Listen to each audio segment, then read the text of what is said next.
मध्य प्रदेश में जल्द ही प्रशासनिक सर्जरी होगी। मुख्य सचिव के एक्सटेंशन के बाद प्रशासनिक सर्जरी होगी। आधा दर्जन से ज्यादा कलेक्टर बदले जा सकते हैं। 2016 बैच के अधिकारी होंगे कलेक्टर। उज्जैन को नया कमिश्नर मिलेगा। जल्द ही प्रशासनिक सर्जरी होगी। मध्य प्रदेश में मुख्य सचिव के एक्सटेंशन के बाद सर्जरी होनी है। आधा दर्जन से ज्यादा कलेक्टर बदले जा सकते हैं।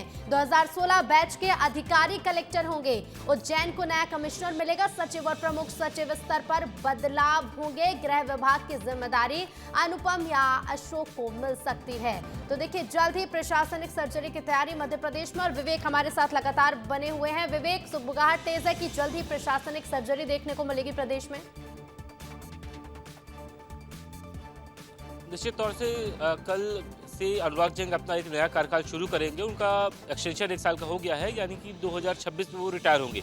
लेकिन अब नई जिम्मेदारी को और बढ़ाते हुए अब जो एक बात निकल के आ रही है कि प्रशासनिक सर्जरी भी जल्द होगी। उसके पीछे की वजह है कि लंबे अरसे से प्रशासनिक सर्जरी की बात हो रही है, लेकिन मुख्य सचिव के एक्सटेंशन पे संशय बना था। लेकिन अब एक्सटेंशन साफ हो गया कि वो 1 साल तक जिम्मेदारी उनके पास रहेगी मुख्य सचिव की। तो ऐसे में ये कयास निकल के आ रहे हैं कि जल्द ही एक प्रशासनिक सर्जरी की जाएगी, जिसमें सबसे महत्वपूर्ण बात है कि आज गृह विभाग के एसीएस JN कंसोटिया रिटायर हो रहे हैं और नए एसीएस होम के लिए 2 प्रमुख दावेदार हैं। एक अशोक बर्णवाल है और दूसरा अनुपम राजन है, और दोनों ही अधिकारी मुख्य सचिव की गुड लिस्ट में है। तो ऐसे में किसी एक अधिकारी को एसीएस होम की जिम्मेदारी दी जा सकती है। इसके अलावा आधा दर्जन से अधिक जिलों के कलेक्टरों के तबादले होंगे। उनमें से वो कलेक्टर शामिल होंगे जो सरकार की मंशा के अनुरूप काम नहीं कर पा रहे हैं, जिनका स्थानीय स्तर पे नेताओं के साथ अक्सर टकराव देखने के लिए मिलता है। कई मामलों में गड़बड़ी में भी उनकी जांच के खिलाफ शिकायत मिली है। तो ऐसे में 2016 बैच के जो IAS अधिकारी है उनको फील्ड पर सरकार भेज सकती है, उन्हें कलेक्टर बना सकती है। एक जो सबसे महत्वपूर्ण बात है, कई विभागों के प्रमुख सचिव और सचिव स्तर के तबादले होंगे। साथ ही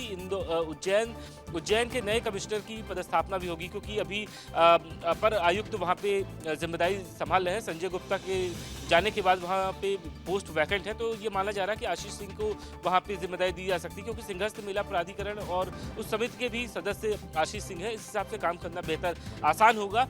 और आने वाले दिनों में बहुत बड़े स्तर पे एक पुलिस अफसरों की भी तबादलों की सूची होनी है, क्योंकि एसीएस होम के पदस्थापना के बाद ये एक्सरसाइज DGP की तरफ से शुरू हो जाएगी। कौन-कौन से नॉन परफॉर्मर और जो विवादों में रहे हैं। बिल्कुल विवेक, कई चीजों को ध्यान में रखते हुए ये सर्जरी की जाएगी, लेकिन देखना होगा कि किस तरह का बदलाव प्रदेश में देखने को मिलता है। फिलहाल शुक्रिया विवेक आपका जानकारी के लिए।